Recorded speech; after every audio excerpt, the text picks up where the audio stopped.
All right, hello everybody. Welcome to my Substack.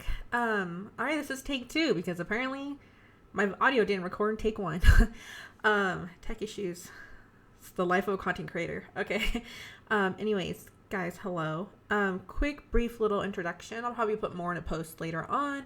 My name is Callisto. I am a content creator. I am a volunteer for a dog rescue, a husky rescue. I'm a pup mom of 3. I'll probably say if you want to put me in any kind of category, I would say I'm a socialist. Yeah, I know, scary word, God forbid. We all get scared when we talk about free healthcare, free education. Anyways, guys, hello. I've been thinking about joining Substack for a while now. I just didn't know if I wanted to add another social media, but I already kind of gave in, I did, past year in rejoining Twitter and rejoining Facebook, because I hadn't been on those in a while, but unfortunately you still get a lot of information, but also you keep in contact with a lot of people, because not everyone has made the move to Blue Sky or Threads, or Substack or Tumblr or there's not anything quite as big as Facebook, unfortunately. But I do see that's changing. More people are coming and away from those, which is freaking fantastic. Seriously, the second I don't need anymore, or I don't need to keep in contact with anybody, Twitter and Facebook are like the first to go. But also my rescue does Facebook groups, and that's how they stay in contact with a lot of people, volunteers, and it's kind of like a minimum requirement when I joined. So that was actually the big reason why I joined it. And then of course family, but I'm actually remembering how that went now, so I am kind of correcting myself. But anyways, my name is Callisto on here. For my purposes of my Substack and the stuff I'm going to talk about, I will also tell you my personal name. It's Yvonne. I'm also a big mental health advocate. I'm not going to go into the story right now, but I have an anxiety disorder. I have OCD. My anxiety disorder does affect me on like physical levels, and it can be very I was gonna say disorienting. Well, I mean, it can be that too, but debilitating on everyday things. And my job I had last year, I would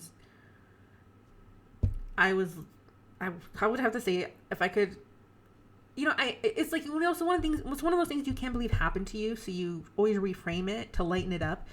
But no, I was discriminated against for my mental health, and I was fired because they didn't want to they didn't want to work with me and accommodate my mental health struggles, my anxiety disorder. So it is what it is. That's what happened.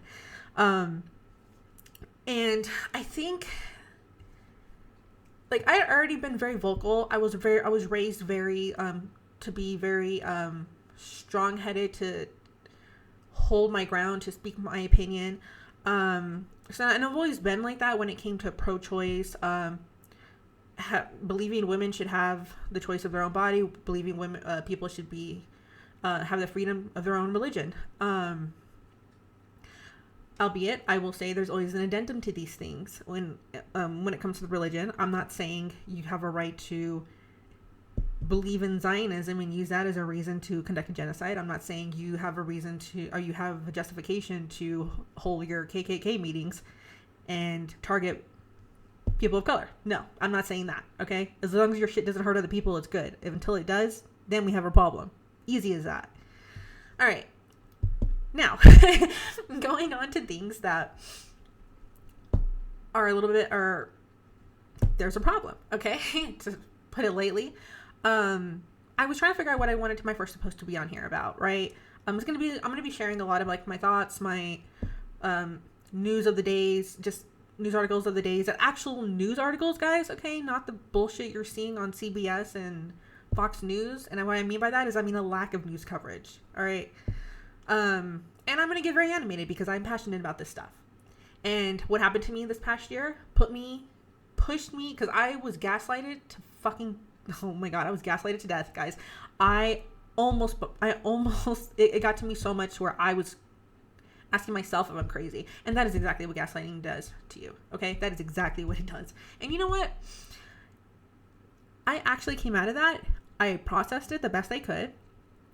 And I am trying, this is why I'm even louder and less forgiving and less accepting of bullshit in terms of like this. We're MAGA or MAGA adjacent. You're going to deny the fact that Trump is probably a pedo, most likely. Okay. I'm just going to say what we all know is there. And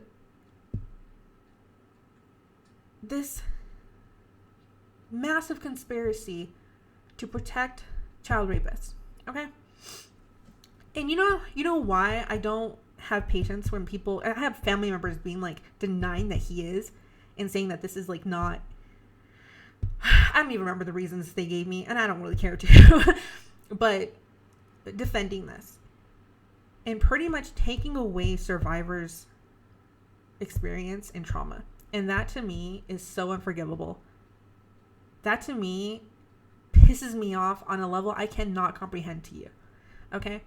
So going on that, when I thought about my first post, I did my general check out the news, check out the social medias, see what's going on, get my updates. Independent media outlets, different social medias, testimony from actual people. Okay? That's what we focus on here. And I saw this.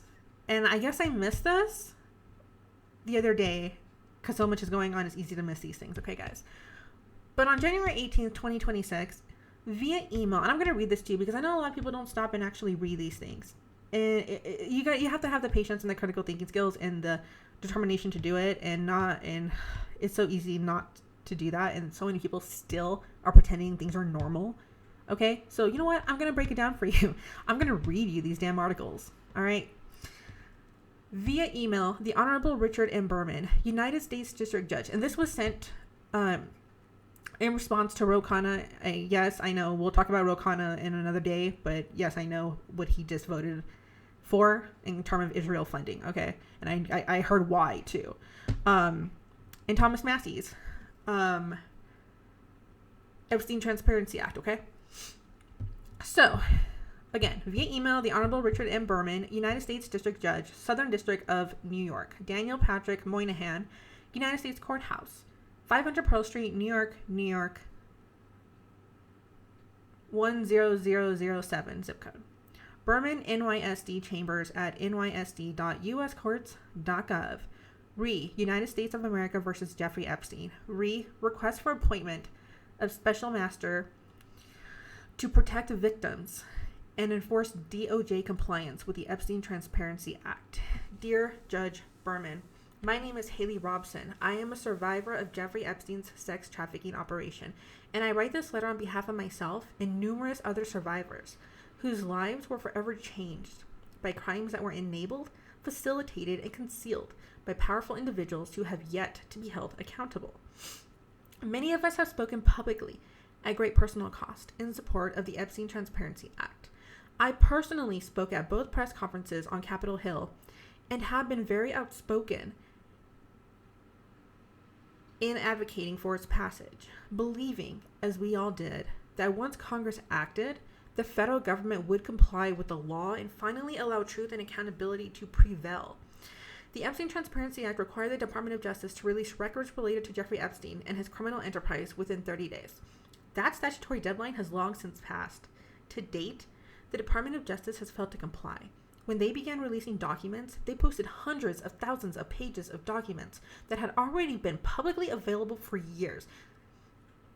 These documents did not provide us with the transparency and accountability that Congress intended or that we deserve as survivors. We know the Department of Justice still has failed to release the most important documents for transparency, including hundreds of thousands of pages of emails. Guys, hundreds of thousands of pages of emails, other documents from computers that were taken from Jeffrey Epstein's email account during the 2018 and 2019 investigations into Epstein and Ghislaine Maxwell. We know these exist because even news organizations like Bloomberg have obtained and reported on them.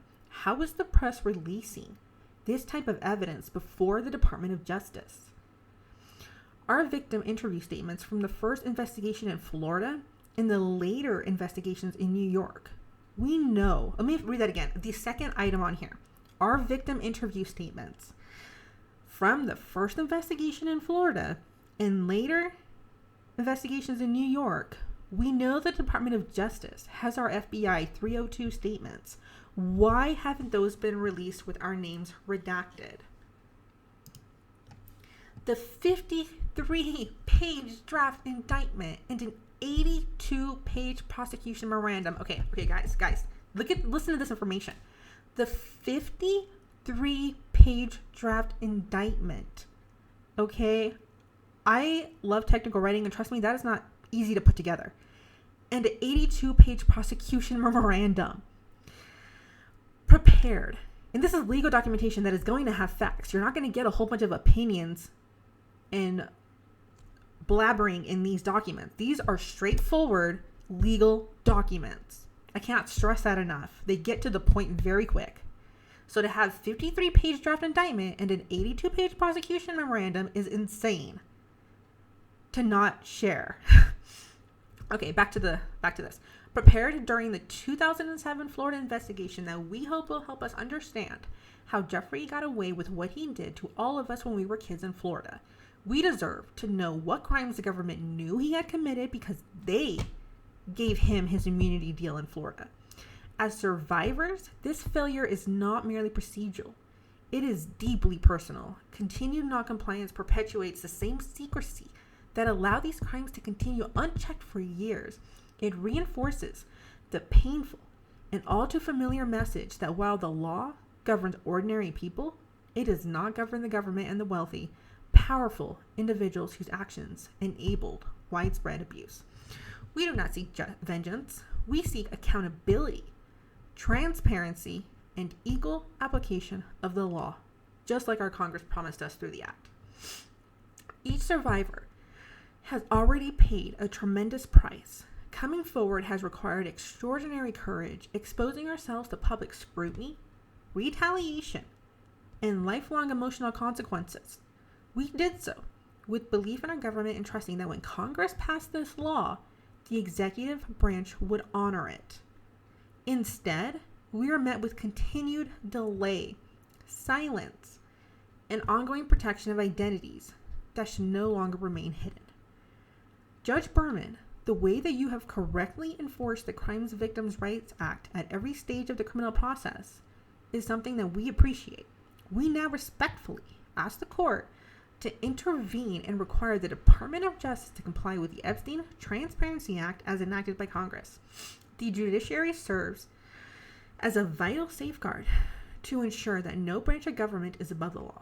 When statutory mandates are ignored, particularly those intended to bring justice and transparency to victims, when the integrity of our legal system is placed at risk, we ask that the court help ensure that the law is followed as written, that disclosures are complete and not improperly withheld or over-redacted with respect to those who are not survivors, and that continued delays or discretionary non-compliance do not further re-traumatize us. Oversight would protect the integrity of the process while preserving the court's authority and ensuring fairness to all parties. We understand the seriousness of requesting judicial intervention and oversight. We do not make this request lightly. We make it because survivors have waited for decades for truth to be acknowledged and for accountability to follow. We were promised transparency. We were promised action. We are still waiting. We are asking this court to help ensure that the law is enforced as written without further delay and without continued shielding of those who enabled or participated in these crimes. Thank you for your time, your consideration, and your commitment to justice.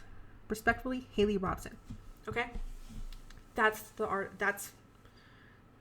email from a victim.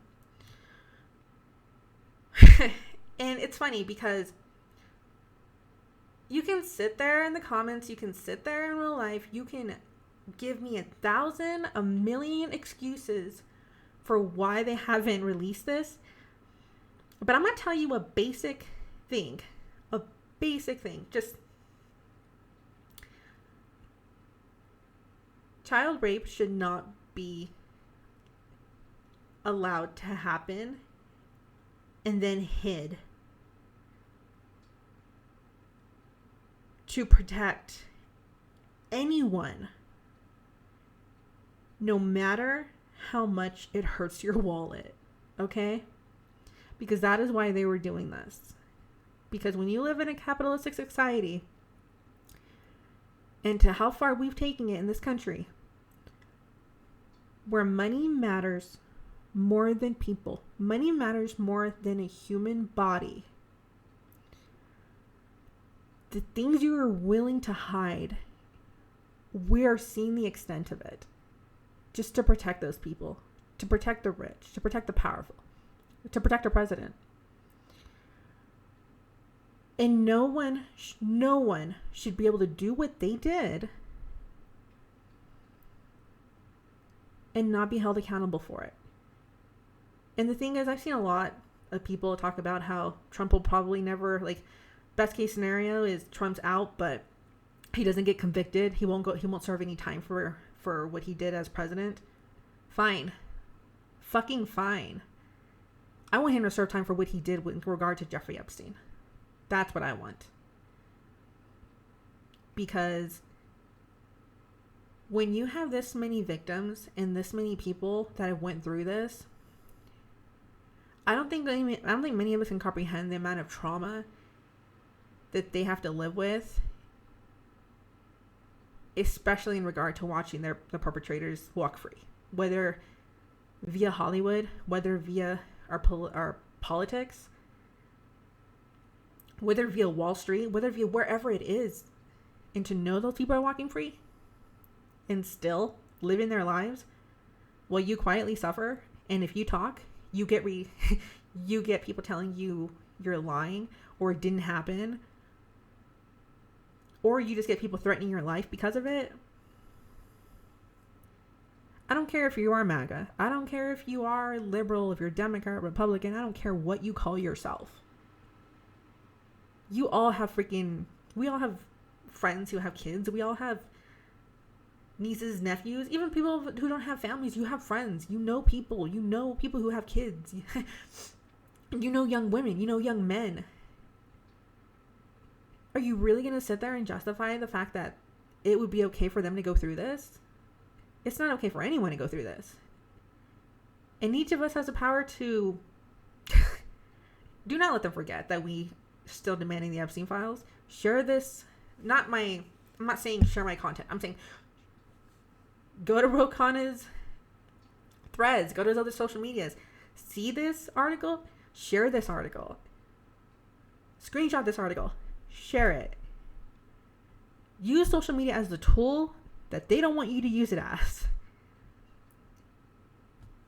Use it to bring awareness. Use it to remind them. Flood their social media accounts. Flood them. Say, we see this, and I'm going to remind you about this every single day until you do this. Until you follow this. Until you release the unredacted Epstein files. Okay? Because it does not matter who's on there. I don't care if Republicans on there. And you guys have probably heard people say this, but it's true. I don't care if my grandpa's on this. Guys, release the files, and whoever is on there, bring them down.